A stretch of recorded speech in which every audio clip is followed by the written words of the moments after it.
muitíssimo obrigada por nos receber uma vez mais.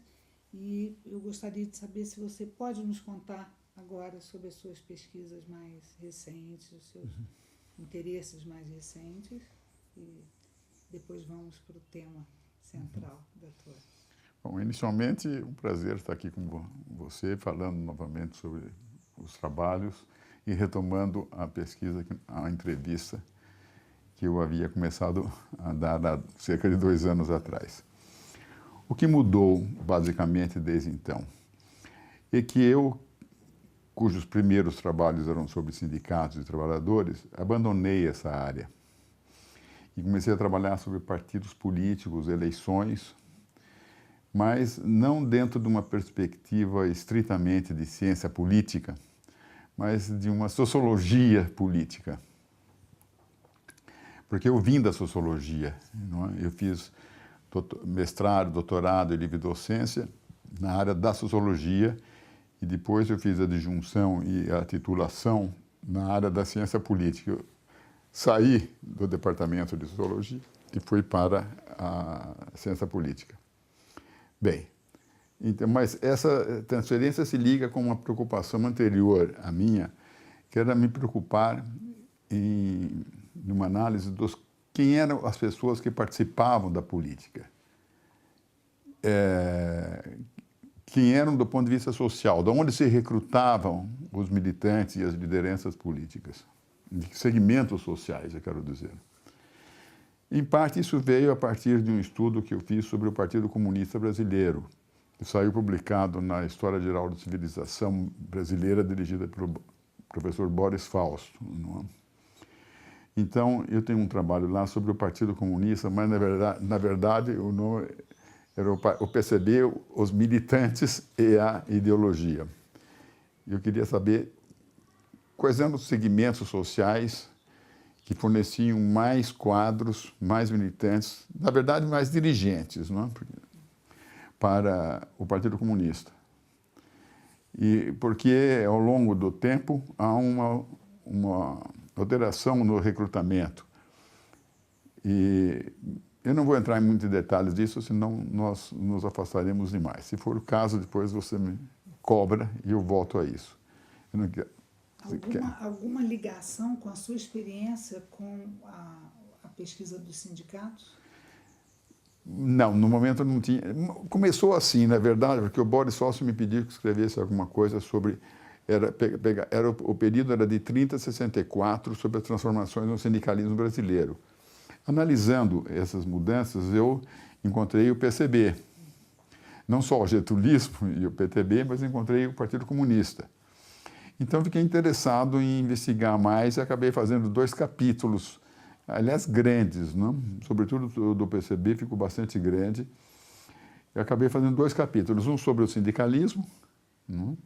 E outro sobre o Partido Comunista Brasileiro. Mas não focalizando, claro que há referência, mas eu não focalizava basicamente a política do partidão. Eu estava interessado nos dirigentes. Então, porque houve um período que na formação tinha alguns intelectuais de boa família, Otávio Brandão, Astrogildo Pereira, etc., e anarquistas, artesãos, não é? Alguns estrangeiros. E depois vieram os militares, não é? Muitos intelectuais, e tinha um recrutamento entre os judeus, bastante, e famílias tradicionais declinantes. E na década de 30, por causa da influência do Prestes, vieram muitos militares.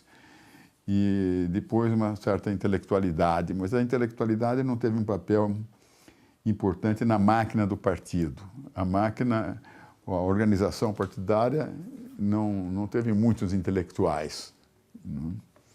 Bom, então, você veja que houve assim uma transição e depois eu passei meus 2 últimos livros foram sobre os partidos políticos, mas já agora, mais especificamente sobre a Câmara de Deputados. Quem eram esses políticos, finalmente? E eu me guiava por uma interrogação básica. A percepção que a opinião pública e os intelectuais e os pesquisadores têm dos nossos partidos é a pior possível, não é preciso dizer, porque todas as pesquisas de opinião pública mostram isso. E a ideia, durante um longo período, era os partidos brasileiros são a mesma geleia geral. E há muitos indicadores nessa direção que dão a impressão que realmente é a mesma, é tudo exatamente a mesma coisa. Mas eu achava que não era a mesma coisa. Apesar de condutas, às vezes, muito próximas, equivalentes nos lados negativos que possuem, eles não eram a mesma coisa. Os atores não eram os mesmos. E eu partia de uma indagação muito simples, pegando dois extremos. O PFL não era igual ao PT, não é? Mesmo que esses dois partidos, um desapareceu e o PT tenha mudado, eles não eram a mesma coisa. Então, essa ideia de que os partidos brasileiros eram exatamente a mesma coisa não batia. Mas eu queria encontrar evidências mais fortes sobre isso e selecionei os 6 principais partidos na Câmara dos Deputados e fiz uma análise de quem eram esses deputados, em termos de renda, profissão, ocupação, etc. Bom, e foi curioso, não curiosamente, mas eu mais ou menos já esperava isso, a gente sempre espera certas coisas das pesquisas, né? Você não tinha empresários no PT, não é? Mas nenhum empresário nessa altura. E o PT já tinha uma bancada mais ou menos forte. E, por outro lado, o PFL não tinha nenhum sindicalista, a não ser o Medeiros. Bom, então, já aí havia uma diferença enorme nas fontes de recrutamento. Certamente o PT recrutava na classe mais baixa e o PFL recrutava na classe mais alta. A mesma coisa era válida, nesse momento, era válida para o PP, do Paulo Maluf. O Partido Progressista só tinha empresário, alta proporção de empresários. Os partidos nunca recrutam, como nós sabemos, só de um segmento social, porque não poderiam ganhar eleições nessa base. Eles diversificam um pouco, mas essa diversificação tem um limite. Não é? O número de empresários, na verdade, na bancada do PT, pelos meus dados, aumentou ligeiramente. Mas, com o tempo, depois do governo Lula, porque os políticos percebem que certas legendas não são compensatórias e migram oportunamente para outras que eles acreditam que deem mais chance. Bom, esse é um processo geral, porque eles querem ganhar eleições. Não gastam dinheiro, tempo, esforço para perder eleições. E se o eleitorado vai numa direção, se os ventos sopram de um dado modo, eles tratam de se ajustar. Não é? Bem, então eu encontrei esse dado assim, bastante forte, que existia uma diferença social significativa das fontes sociais de recrutamento dos políticos. E os políticos do PT, PCdoB, em certa medida, recrutavam mais nas camadas baixas, mais de camadas médias baixas, não é? Nunca são... Gente muito pobre não consegue se eleger, nem chega. Mas, e sobretudo, no setor sindical. Bem, e depois dessa pesquisa, que pegou a Câmara eleita em 1998, eu fiz um novo estudo que foi eleito em 2002, quando o Lula venceu e o PT aumentou muito a sua votação. Voltei a estudar aí novamente a composição dos partidos e eu notava o que eu chamava uma mudança na composição social da classe política brasileira. Uma mudança em direção ao que eu chamei uma popularização da classe política. E saiu um livro também sobre isso, um se chamava Mudanças na Classe Política Brasileira e o outro se chamava, como que se chamava? Partidos, Ideologia e qualquer outra coisa, né? E, bem, então, eu agora estou no meio de uma pesquisa sobre o mesmo assunto, mas pegando a composição da Câmara, que foi eleita em 2010, em outubro de 2010. A 54ª, se não estou equivocado. Não? Bem, então, eu estou em meio a esse estudo, analisando a renda dos... Porque hoje tem uma coisa que facilita os estudos. Os deputados são obrigados a declarar o patrimônio. E alguns não declaram, 19 mais ou menos não declararam nada. E há alguns casos que tem visível fraudes ou omissões não significativas. Mas eu acho que, de modo geral, eles não podem alterar ou fraudar excessivamente os seus patrimônios. E porque, de todo jeito, você tem uma lista dos que são muito ricos, não é? E tem uma lista até dos que são pobres, que têm menos de 50 mil, declaro, menos de 50 mil de patrimônio. E o Fernando Rodrigues, jornalista da Folha, fez um livro muito importante sobre os políticos brasileiros, com muitos dados, e fez um blog também sobre isso, então facilitou você buscar dados, né? E é a área que eu estou agora trabalhando. Muito bem. Então, não estou mais mexendo na área sindical. Se bem que eu encontrei os sindicalistas ao analisar a bancada do PT. Era a mesma coisa de sempre. Hoje, na Câmara, são mais ou menos 60, 61 sindicalistas. Quer dizer, visivelmente, aí nós poderíamos passar um pouco para a área, indiretamente, para a área sindical, que eu não estou mais estudando, mas é visível que o sindicato é uma via de ascensão política. Você ser presidente de uma central sindical é um passo para depois ser eleito deputado já para a Câmara Federal, já na primeira eleição. No caso do Lula, do Jair Meneghelli, do Medeiros e de outro, do Vicentinho, não é?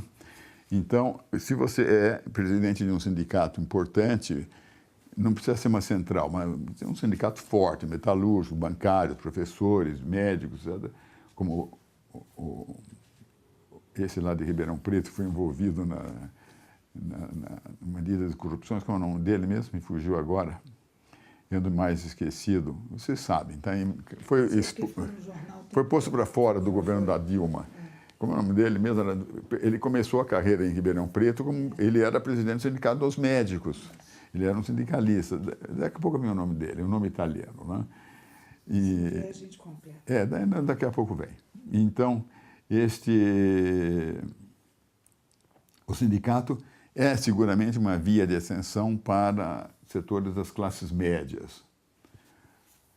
Agora, qual é a mudança, não? Então, reforça tendências anteriores. No Senado também, todos os 5 senadores do PT que estão lá eram dos sindicatos.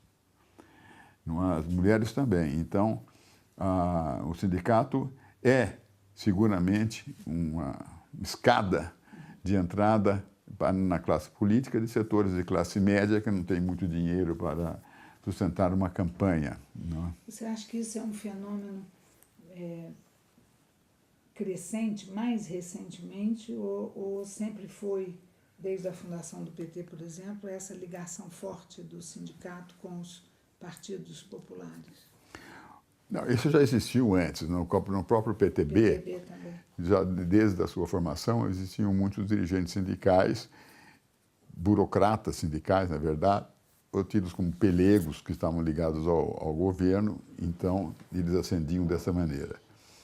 No caso do PT, houve muitos sindicalistas, ou sindicalistas, petistas, o que se destacou é que eles tinham propostas agressivas, não eram pelegos, não eram os chamados sindicalistas combativos ou autênticos.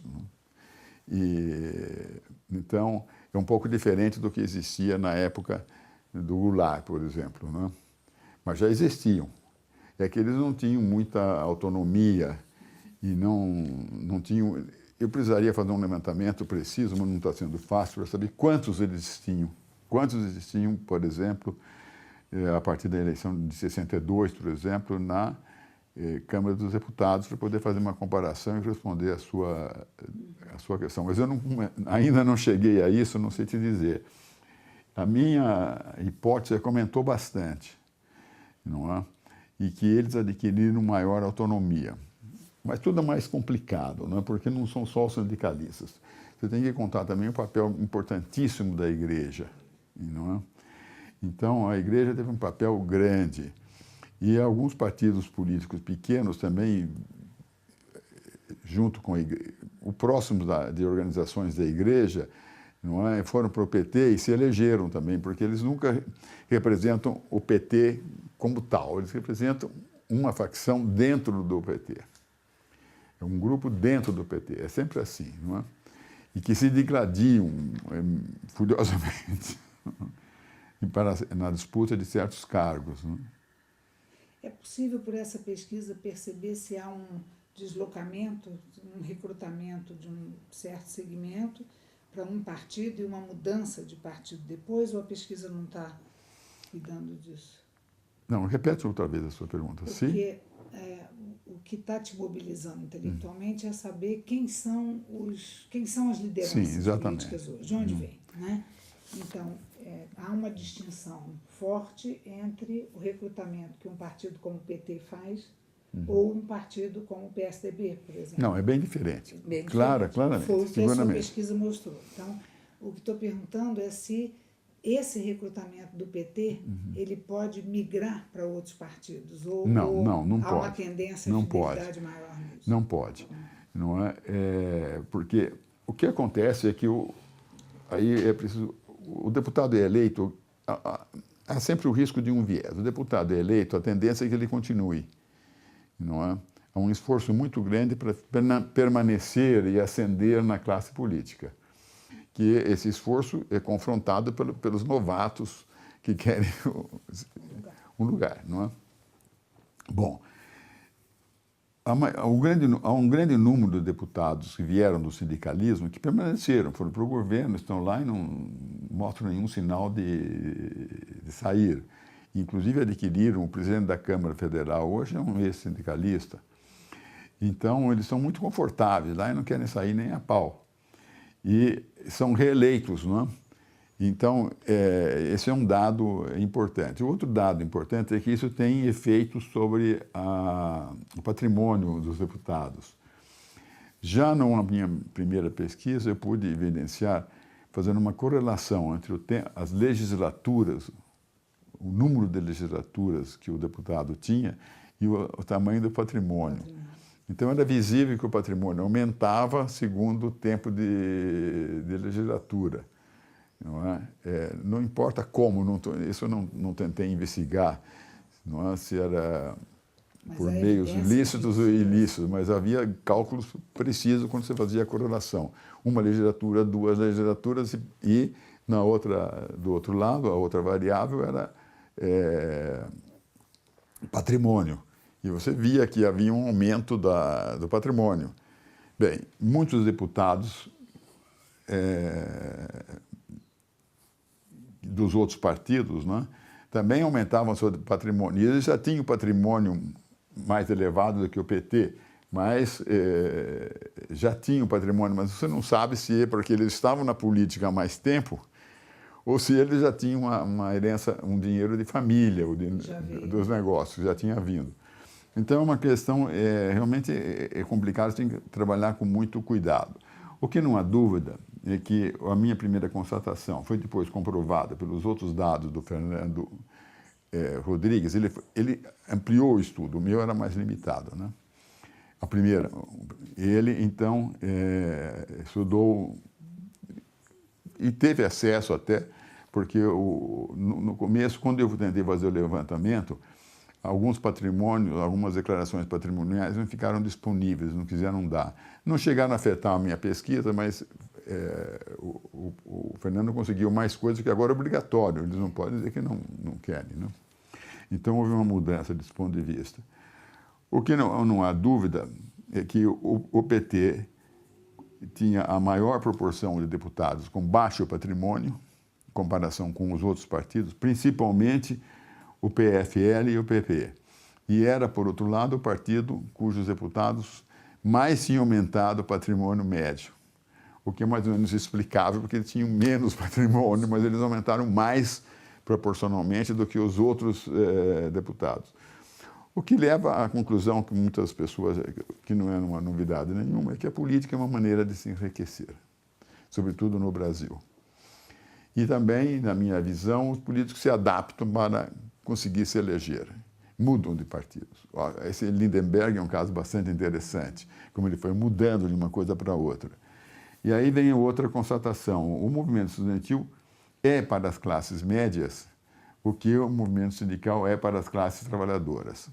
Você ser presidente da UNE já é um caminho para a política e para uma carreira política de sucesso. Nós temos o Serra, não é, nisso, e outros, o Lindenberg e outros. Valdemir Palmeira. Se você for investigar, você vai encontrar qual é a estratégia que cada um usa, e eles usam a estratégia um pouco segundo as possibilidades de cada um. Bom, agora, a coisa interessante, para voltar da tese principal de que os partidos são a mesma geleia geral, é que havia uma correlação, e há uma correlação, porque continua existindo ainda hoje, entre o partido como legenda, como organização, as fontes de recrutamento e a posição política e a posição ideológica. Se você for caminhando o que habitualmente se chama de direita, mas eu não quero discutir agora o que é a direita e o que é a esquerda, porque nós não terminaremos nunca essa discussão. Mas, se for pelo que habitualmente se chama de direita, você vai ver algumas legendas, bem claramente, como o PFL na época e o PP, mais empresários, são essas pesquisas que têm mais empresários. Então, é uma correlação mais ou menos forte entre a proporção de empresários e a posição ideológica, programática do partido, tal como ela aparece habitualmente. Eu não fiz nenhum levantamento de todas as votações na Câmara dos Deputados para saber como é que os partidos tinham votado. Eu seguia o que era habitualmente considerado esquerda, direita e centro. Muita gente diz, mas você não quer dizer nada. Bom, muito bem, mas se eu perguntasse para você, defina ideologicamente o PC do B, você não vai dizer que ele é de direita. Você vai dizer, o PC do B é de esquerda. É o que aparece. Não é? O PT parece mais ou menos de esquerda, embora o Lula de vez em quando diga, não, eu nunca disse que eu era de esquerda, mas não importa. E a mesma coisa vale para a direita. Só que a direita não gosta de dizer que é de direita. Os que não são de esquerda, ou são mais ou menos, ou são de esquerda, ou pensam que são de esquerda, gostam de se afirmar de esquerda. Mas os que são considerados de direita negam. Não, eu não sou de direita, sou centro. Eu fiz uma pesquisa, isso começou como uma pesquisa que eu fiz sobre os constituintes. Não é? Então, eu estava preocupado com a composição social e também como é que eles se definiam. Coloquei uma pergunta assim, porque aí foi entrevista direta com os constituintes, né? Como é que eles se classificavam? E quase todos davam centro-esquerda. Direita não existia, não é? Bom, então, ele dizia, não, essa coisa não tem mais sentido hoje, mas não é, os que eram mais de direita não tem mais sentido. Tá bom. E não me importava se era um não de fato de esquerda, porque ninguém sabe o que é ser de fato de esquerda. Quando me amolam com essa história, né? Você é de direita, bom, e o Stalin? O Stalin, como é que você diria? O Stalin era de direita, centro, de esquerda, não tem nenhum sentido. Não é? E, bom, então, mas eu já tinha essa preocupação quando fiz a pesquisa. Foi um livro grande sobre quem é quem na Constituinte. Voltando agora ao assunto, né? O importante é que tinha essa correlação entre a composição, o recrutamento, as fontes de recrutamento dos partidos, e a legenda e a ideologia não é, que o partido parecia ter para a maioria comum dos eleitores, não é? Ou pelo menos da opinião pública. Os eleitores não sabem muito direito essas coisas. Bom, isso ficou o meu foco de preocupação que estou trabalhando agora. Eu não acho que tenha havido uma mudança muito importante. Eu acho que há um aumento da classe média. Eu acabei de fazer na Câmara, por exemplo, até 1 milhão de patrimônio dá 61% da Câmara. Não é?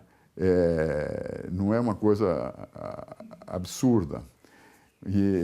Mas o que atrapalha é que os políticos estão lá há mais tempo, mesmo que eles tenham vindo de embaixo, digamos, um bancário, por exemplo, bancário, se elege. Mas ele está lá 2 ou 3 legislaturas, ele está acumulando brutalmente, a acumulação é muito grande. Em todas as áreas, todos os políticos acumulam. E não seria de se esperar que pessoas entrassem na política para perder dinheiro. Não existe isso. No passado, sim, a política é um vício, não é? E gostavam de gastar dinheiro. Hoje não é assim, não é? Eles não tiram dinheiro do seu bolso. Sempre tem alguém que financie. E eu vejo esse processo de política de massas, que é a minha preocupação principal, há uma certa popularização, entre aspas, da classe política, certa, porque tem muita gente rica lá ainda, não? Eu tenho as porcentagens aqui que eu estava falando para vocês, não? Acima de 4 milhões tem quase 9% dos deputados, e entre 3 milhões e 4, se eu somar, dá 15%, é uma proporção mais ou menos grande de dinheiro declarado, de patrimônio, não é? Isso não abrange o imposto de renda, não é? Que é uma coisa separada e a qual não se tem acesso, né? Ao imposto de renda não se tem acesso. Bom, então houve um aumento da presença da classe média na classe política e também uma transformação nos partidos, não é? E alguns partidos que estão visivelmente meio declinando, mas se surgem outros partidos. Agora, o caso do PSB vem e afeta todo o quadro, e depois vem o Kassab, que cria outro partido, não é? Mas o PP perdeu gente, eu acho que o PPS se descaracteriza, e a composição do PSP, do ex-partidão, não quero dizer PPS, muda. Então, a classe política está os partidos, as legendas estão em mudança. Eu não sei se os partidos mudam muito mais do que a classe política ou não. Eu tenho a impressão que há um movimento em direção a um peso maior das classes médias assalariadas. E, desse ponto de vista, se eu estou certo, mas eu ainda não tenho muita certeza, aconteceu uma coisa interessante. A classe alta mesmo, vamos pegar um termo marxista, a burguesia, perdeu espaço na Câmara. Não desapareceu inteiramente, mas ela perdeu espaço. Mas, ao mesmo tempo que ela perdia espaço, que as classes altas perdiam, os políticos vindo das classes altas perderam espaço, o dinheiro começou a pesar mais do que nunca na política. Então, a democratização do nosso sistema eleitoral, que nós achamos ótimo, vota menores de idade, a partir de 16 anos, vota todo mundo hoje no Brasil, o eleitorado de massas, não? Que houve desse ponto de vista, uma democratização da participação, uma inegável democratização da participação, as campanhas ficaram mais caras. Quanto mais gente participando, mais caras. No nosso bisavós, no ano de classe alta, eram poucos que votavam e se gastava pouco. Os gastos eram muito menores. A gente se lembra dos bons tempos da oligarquia em que as reuniões políticas se faziam num salão. No salão cabia. Cabia todo mundo. Bom, agora não é assim, custa muito dinheiro a campanha. Ela ficou muito cara. Então, a burguesia que tinha sido expulsa pela porta voltou pela janela. Elas são os grandes financiadores de campanha. Ninguém mais põe a mão no bolso para sustentar a sua campanha, porque não dá. E eles têm que arranjar financiadores de campanha. Há um estudo interessante feito pelo DIAP com os deputados da outra legislatura, em que eles declaravam os financiadores de campanha. Achei fantástico, porque todos eles, inclusive os do PT, quem são os financiadores? Os empreiteiros, o sistema bancário, o sistema financeiro, de um modo geral, e um outro grande... Isso é empresas, não tanto... Não é ninguém está pondo a mão no bolso para pegar dinheiro, né? Então, eles eram os grandes financiadores da campanha. E é por isso que os empreiteiros agradam todo mundo, não é? E, cede para o Lula uma casa em Paris para ele deixar lá a filha dele. E eles passam o tempo inteiro. Nós temos uma fusão muito grande entre o sistema político e o sistema econômico, como nunca tivemos no Brasil, não é? O grande capital unido aos grandes políticos. E aí vem uma outra coisa, vem os sindicatos, não é? Os sindicatos têm muito dinheiro. E aumentaram mais agora com o Lula, não? Com a legalização das centrais sindicais e desvio de dinheiro para as centrais sindicais. Muito bem. Então, o presidente de uma central conta com o apoio de um sindicato, de uma entidade sindical, conta com o apoio dessa entidade e não gasta muito dinheiro. O que eu estou dizendo para vocês, com referência aos sindicatos de trabalhadores, vale para os sindicatos de empresas, não é? E que também têm os seus candidatos, abertamente, não é? De modo aberto ou oculto, não é? E, então, nós estamos vivendo uma situação interessante, porque você tem um papel grande dos sindicatos, são muito importantes em tudo isso, e a influência do dinheiro, mas não diretamente a influência do dinheiro marchando junto com o aumento da classe média. E a entrada também, são poucos, não é? De gente que vem mais de baixo, com um pequeno patrimônio, não é? Bom, esse é o quadro que eu estou vendo assim hoje. Você acha que esse quadro, essa expansão, tem uma interferência sobre a política hoje? Como é que você está vendo o momento político hoje? Deixa eu só dizer uma coisa antes que eu me esqueça, depois você repete a pergunta se eu esquecer. O importante é que houve uma mudança também na característica ou no tipo de sindicato. Nós tivemos um crescimento, a maior parte dos sindicalistas vem de sindicatos de classe média e de funcionários públicos. Sobretudo os professores, médicos, bancários do setor estatal, não é? E professores do setor público. E quando o sindicalismo explodiu na década de 70, com o Lula, etc., era do setor industrial, de trabalhadores de fábrica, não é? Do setor moderno, do ABC, né? Bom, e hoje não é? E não é um fenômeno brasileiro, não. É um fenômeno, ou apenas brasileiro, é um fenômeno geral. O sindicato de trabalhadores manuais, do setor privado principalmente, recuou no mundo inteiro, enquanto aumentava a importância dos sindicatos do setor público. E o maior sindicato dos Estados Unidos hoje é o sindicato dos professores, não é? Alguns sindicatos que eram importantes, de trabalhadores manuais também, que declinaram, acabaram totalmente. Na Inglaterra, os mineiros, que tiveram um papel fundamental no passado, não existem mais. Os doqueiros, que eram importantes, deixaram de ter peso. Então, enquanto cresciam os sindicatos do setor público, geralmente de não manuais, white collars, não?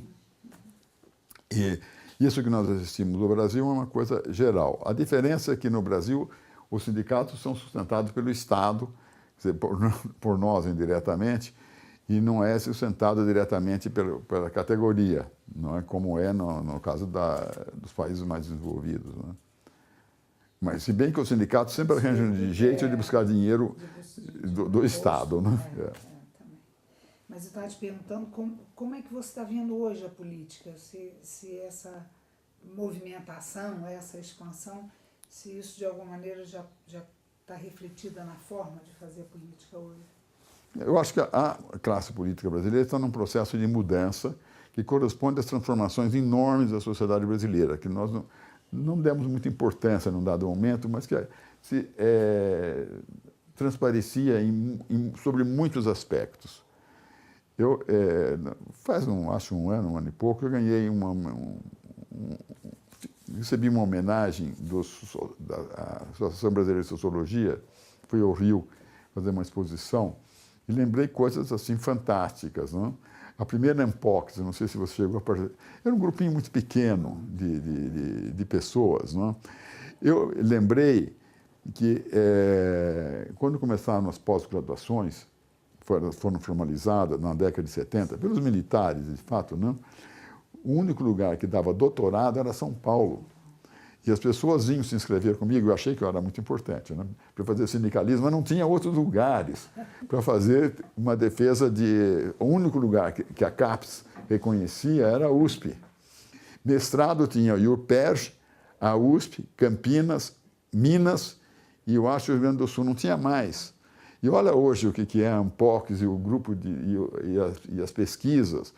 E na verdade, né, ali o nosso grupo, eu acho que não poderia ser de outro modo, porque nós começamos a pensar, o país começou a pensar seriamente na pós com algum atraso. Mas eram poucas pessoas, a nossa pós-graduação era uma coisa tão pequenininha, não é? Eram poucas pessoas, eu não tinha a menor noção de como é que aquilo funcionava. Tanto é que começamos fazendo organizando como seria a nossa pós-graduação. O orientador não pode ter mais que 30. É um delírio, 30 orientados, né? É que nós não sabíamos. Eu me lembro uma vez que eu fui a Colômbia, desci e vi que tinha um andar dedicado ao União Soviética ou qualquer outra coisa. Eles estavam recebendo Právida todos os dias, né? Aqui nós começamos muito de baixo, mas o avanço também foi muito rápido. E nós esquecemos isso. Mas esse avanço não aconteceu como um milagre. Aconteceu, não foi num setor isolado da sociedade brasileira. Aconteceu em todos os setores. E a classe política não poderia ficar sem contato, sem refletir essas mudanças que estavam acontecendo. Se você aumenta o número de eleitores, aumenta o eleitorado, isso tem reflexo na classe política. Indiretamente tem. Não é uma coisa imediata, automática, mecânica, mas você tem. A classe política muda também. Esse é o percurso da democratização. É a consequência da democratização. Ela tem, vamos dizer, o lado que nós consideramos, pelos nossos valores, uma coisa muito positiva, mas ela tem consequências negativas, se você quiser. Mas você acha que a coisa negativa, no caso, é essa falta de definição, é essa ampliação desordenada? Como que você está vendo a política hoje? Eu acho que deu, vamos dizer assim, de um modo muito simples, uma fúria de enriquecimento. Nós criamos uma sociedade de consumo, de massa. Quando os jornais falam no aumento, a entrada da classe C no mercado, isso tem consequências também no plano político, tem a entrada da classe C no plano político. Muito bem, e a classe C quer consumir. Pela primeira vez, foi possível consumir desde o governo Fernando Henrique, que o Lula continuou, não é? Então, a mudança foi imensa. Nós tivemos o Brasil ficou um pouco o setor da classe média. Seja, bom, mas tem muito pobre. É verdade, tem muito pobre. Mas o número das pessoas de classe média cresceu enormemente. Você percebe, tem os pobres, mas tem uma ampliação quantitativa da classe média. Você percebe isso quando vai à praia, no litoral, você vê quem é que está lá em janeiro, não é? Não é só a classe rica. A classe rica está lá, criou seus resorts, as suas áreas protegidas, mas houve um setor de classe média enorme. Você vê pela venda de veículos, e poderíamos tomar milhares de outros indicadores, o número de alunos, sobretudo, na faculdade, o número de professores universitários. Você vê um peso muito grande, uma sociedade que está se movimentando, para o bem ou para o mal. Eu acho que com aspectos negativos, porque a sociedade brasileira nunca foi um modelo de ética. Mas as outras classes políticas também não são lá uma maravilha. Mas, de todo jeito, você tem uma escala dos que são menos corruptos e as que são muito corruptas. E o Brasil está entre as que têm, todos os dados mostram que estão entre as que são muito corruptas. E as pessoas querem enriquecer muito hoje. Não é? A ideia de ascensão social que começou a ser possível e simula tudo isso, e é impossível quando as pessoas dizem não, vamos mudar o sistema político porque agora vai melhorar, porque se tivermos o voto distritão misto, você aproxima o candidato do seu eleitor e isso vai ser muito bom. Quem é que disse que o eleitorado sabe escolher, ou quer escolher, e ele não é corrupto? Nós estamos vendo políticos notoriamente envolvidos em corrupção se reelegerem. Então, eu penso que o eleitorado, a ideia do eleitor puro e o político corrupto é algo que não se sustenta. Nossa, se você hoje tivesse que dizer o que os cursos, diante desse quadro, né, que você acabou de fazer, de alteração tão profunda na sociedade brasileira, como é que isso deveria se refletir nos cursos de ciências sociais? Como é que você vê hoje a formação de um cientista social? Olha, eu não sei te responder exatamente, eu me arrisco a dizer deveria, mais bobagens do que eu já talvez, falei, porque eu estou afastado da faculdade há 10 anos, mais ou menos. Então, e nesse período, as transformações estão ocorrendo, né? E mesmo quando eu estava lá, eu me ocupava mais da pós-graduação, embora no final eu tivesse passado a dar aula também na graduação, porque estava faltando professor. E quando fui contratado era para a pós-graduação. Depois as coisas mudaram. Eu, Juarez Brandão Lopes, Luciano Martins, que tínhamos sido, e o Sebastião, como é que ele chama? Sebastião Cruz, não é? Fomos contratados para a pós-graduação, porque a CAPES não dava autorização para a Unicamp abrir doutorado. Então, nós viemos só para a pós-graduação. Com o tempo, as coisas foram mudando, mais gente fez doutorado e queriam ficar no doutorado, encerravam uma parte do curso, um semestre do curso na graduação, criou problema, eu fui para a graduação. Mas, de todo jeito, eu estou falando isso porque eu estava meio afastado. Eu não, já no final, na Unicamp, eu participava pouco dos problemas internos do departamento, da faculdade. Eu era massa, quando tinha uma assembleia, eu ia para ouvir e não participava mais. Então, eu não sei exatamente o que mudou. Acho que muita coisa mudou. Pelo que eu vejo, assim, muito superficialmente, eu acho que teria que carregar um pouco mais na formação técnica dos alunos. Quando eu fiz o meu curso de Ciências Sociais, nós tínhamos 1 ano de estatística, 1 ano de matemática e 2 anos de estatística. Depois, a partir de 69, houve um avanço da esquerda e do marxismo, as duas coisas estavam unidas, na universidade, na Universidade Brasileira. Apareceu o que eu chamei, já foi chamado também por outros, de um marxismo universitário. O marxismo saiu da classe trabalhadora, dos sindicatos, do partido de esquerda, e foi para a universidade. Então, nós tínhamos um marxismo universitário. E esse marxismo universitário, eu não queria saber da estatística.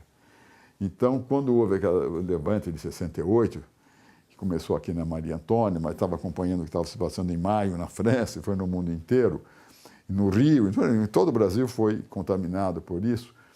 A primeira coisa que fizeram foi acabar com a estatística. Então, ficou só 1 ano de estatística.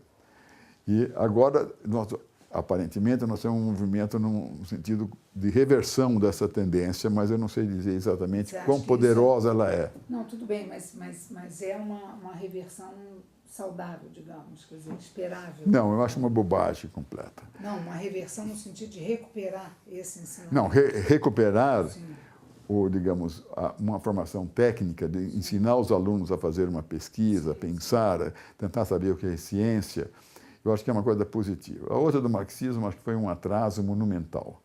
Não deu certo em lugar nenhum, acabou o socialismo, o marxismo, ninguém mais dá bola para isso. E é uma estupidez ficar estudando o capitalismo do século XIX, quando tem uma sociedade absolutamente diferente, não é? Em que a sociedade é mais rica, cresce a classe média, em vez de haver crescimento da classe operária e pauperização da classe operária, nós temos justamente o contrário. E toda uma bobagem, ficaram todo mundo repetindo isso e tal. Atrás dessa discussão aparentemente científica, havia interesses políticos, ideológicos e de grupo que estavam envolvidos, não é? Mas que não apareciam claramente. Bom, eu acho que foi negativo. Embora sempre possa destacar em uma ou outra coisa um aspecto positivo, mas é possível quase sempre.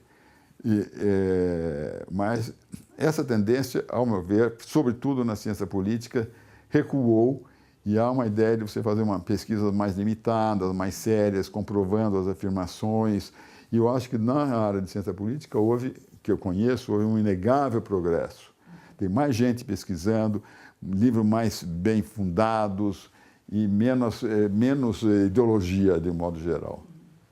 Agora, é um bom momento. É um bom momento. Eu acho que é um bom momento.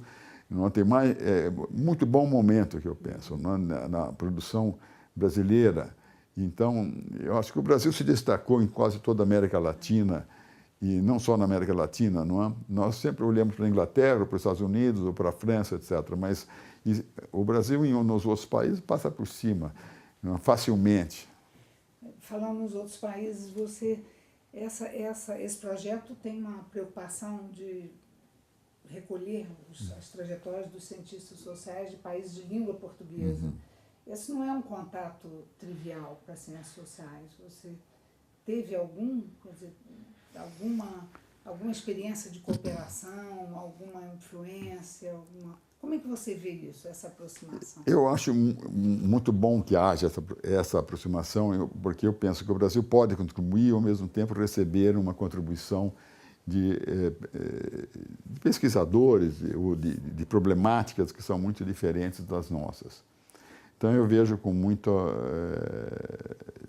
simpatia. Eu, pessoalmente, não tenho nada, nunca tive esse tipo de formação, porque, como membro da inteligência que se agrupou em torno da Maria Antônia, a nossa influência era francesa, totalmente francesa.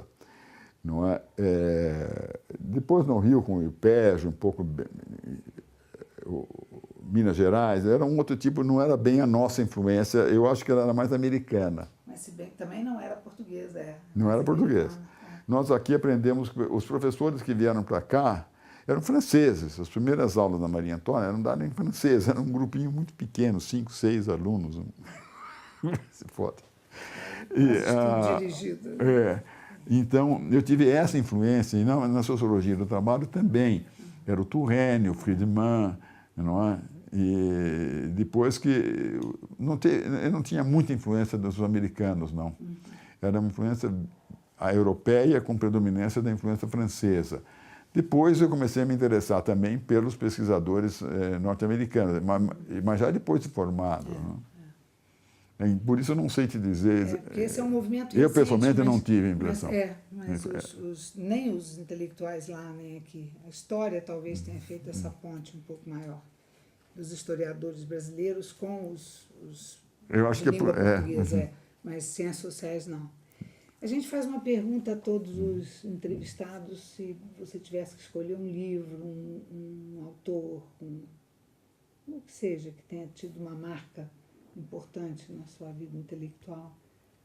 É difícil separar, assim. Acho que o Weber seguramente teve, não? O Tocqueville, não é? Enfim, é difícil estar separando o Maquiavel, não é? E agora, dos mais recentes, o Pane Bianco é que é diferente, me impressionou bastante, mas eu nunca fui um seguidor de um dado pesquisador. Não é? Houve um dado momento que os trabalhos do Touraine tiveram influência sobre mim, não é? E não só sobre mim, mas sobre outros pesquisadores também. Então, eu tive uma formação muito eclética. Não é? Eu gostava do Raymond Aron, numa época que o Raymond Aron não era bem visto, não é? Eu gostava do Dahrendorf. Não é? Então,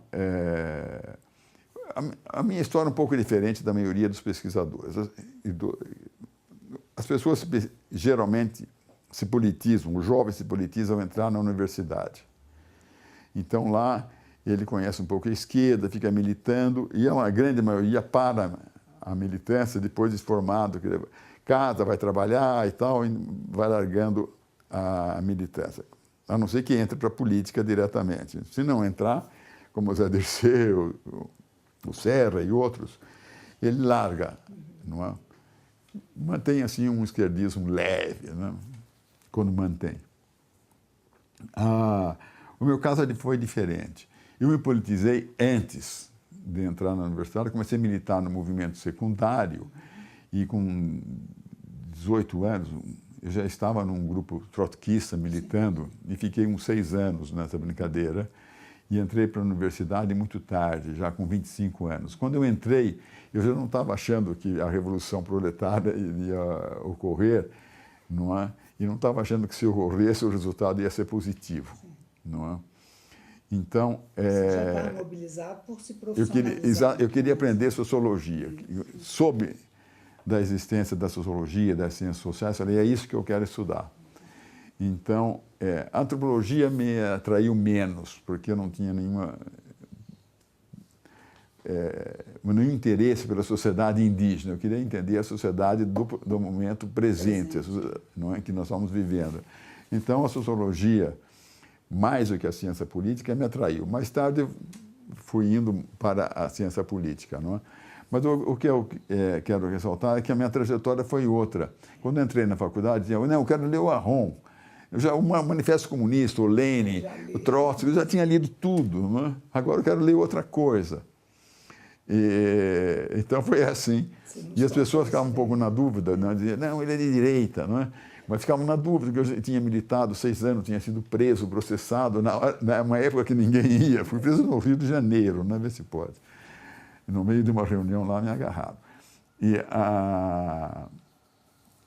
Bom, então, mas ficava na dúvida, porque era do grupo do Florestan, do Fernando Henrique, então, o que eu era, né? Porque eu também participava um pouco das ações contra ditaduras, escondia gente, não é?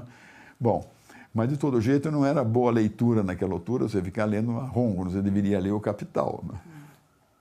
Você já estava na frente nisso.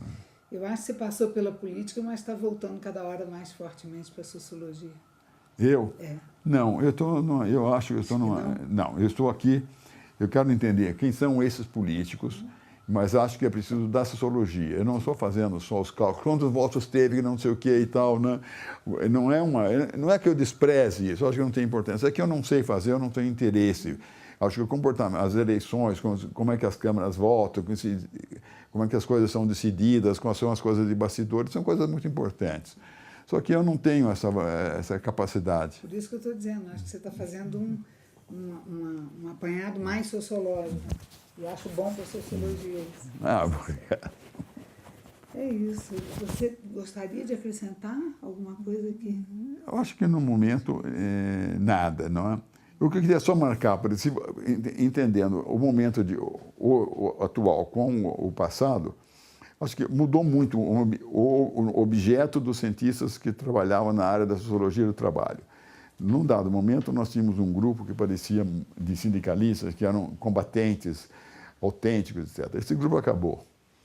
Não é? Eles estão no governo, eles estão nas centrais sindicais, eles estão afastados do trabalho e da fábrica há muito tempo, e a intenção é continuar. Ninguém quer voltar para a fábrica. Eu me lembro, eu tenho um livro muito interessante sobre as primeiras declarações do Lula, né? E a jornalista pergunta, Lula, o que você vai fazer depois de terminado o seu mandato? Né? É um livro pouco conhecido, né? Lula, os discursos, entrevistas e discursos. Aí o Lula disse, eu vou voltar para o torno, vou voltar para a fábrica, eu sou um torneiro, não sei fazer outra coisa, nunca serei um político, jamais serei um político, eu vou voltar para a fábrica. Tudo conversa mole, ninguém sai e volta para a fábrica, o trabalho na fábrica é um trabalho desagradável, duro, perigoso, não é? Então, ele... Tem uma declaração dele aqui que é ótimo, né? O jornalista pergunta, com a popularidade de que desfruta no momento, você tem alguma pretensão política para o futuro? Não tenho pretensão política. Isso eu faço questão de deixar bem claro. Eu quero dizer que a única coisa que aprendi a fazer na minha vida foi ser torneiro mecânico. Estou tentando aprender a ser um bom dirigente sindical. Não tenho pretensões políticas, não sou filiado a partido político e tenho certeza de que jamais participaria da política, porque eu não sirvo para a política. Bom,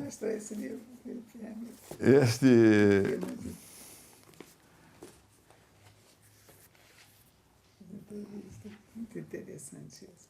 Mas Então, é muito dinâmica de vida. então né? as coisas mudam. Esses dirigentes sindicais tinham 25, 30 anos e hoje são com 60 anos. Estão os dirigentes, sobretudo das centrais sindicais, em que o Lula passou para eles 20% da parte que era do governo que se retirava do imposto sindical. Passou 10% para eles. É um dinheirão, não é? Então, hoje eles têm peso político e estão bem alojados, não é? Mas você acha, então, que isso Eu acho que isso mudou. Primeira mudança é isso. Essa gente, nós não temos mais um sindicalismo agressivo, combativo. Nós temos um sindicalismo do setor público, que são os que fazem as greves, mais greves atualmente, e são greves muito fáceis de fazer, porque o governo não é só um problema nacional, é internacional.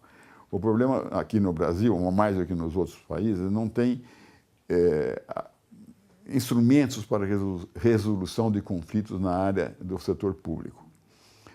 E são greves de custo muito barato, não custa nada.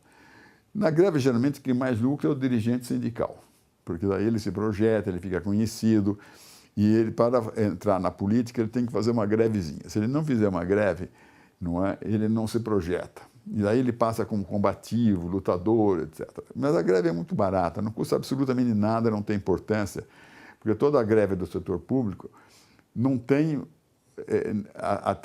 atinge o outro lado. Não atinge o outro lado.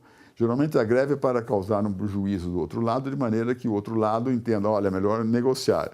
Vai numa fábrica de automóvel, deixa aquilo parado por 10 dias, eles estão querendo 100, eu vou oferecer 80, chegamos a um acordo por aí em 70, e bom, 70, 90, sei lá. No setor público não tem isso, porque a greve atinge o usuário, não atinge o outro lado. O governo está pouco se lixando. Então, há uma greve do Banco do Brasil, quem é que está sendo prejudicado? Nós, o usuário, eu que recebo por lá, o setor de Correios. O governo está um pouco se lixando, não é? E assim vai. Esse é um problema, mas não acontece nada. Nós sabemos, não acontece absolutamente nada. E esse sindicalismo mudou. Você não tem mais um sindicalismo como... Foi uma época do Brasil, ao meu ver. Uma época da industrialização... O setor produtivo hoje não tem mais, você acha? É que o que aconteceu no setor produtivo foi uma automação fantástica e uma mudança, uma alteração de todo o sistema produtivo. Eu me lembro, quando eu comecei a minha primeira pesquisa, no que depois virou Ford, naquela altura era Willys Overland, a produção toda era feita na base da produção em série, não é?